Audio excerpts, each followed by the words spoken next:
బాబాయ్ వాళ్ళు చచ్చిపోయి అనుకుని పోయినాట ముసైతాను చచ్చిన నిలిపోయినాకు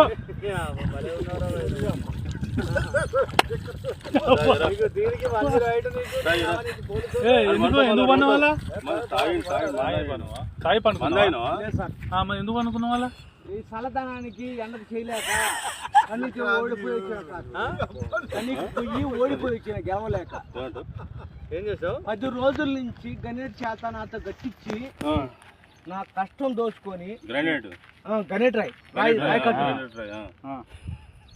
నాకు అంటే డబ్బులు ఇచ్చారు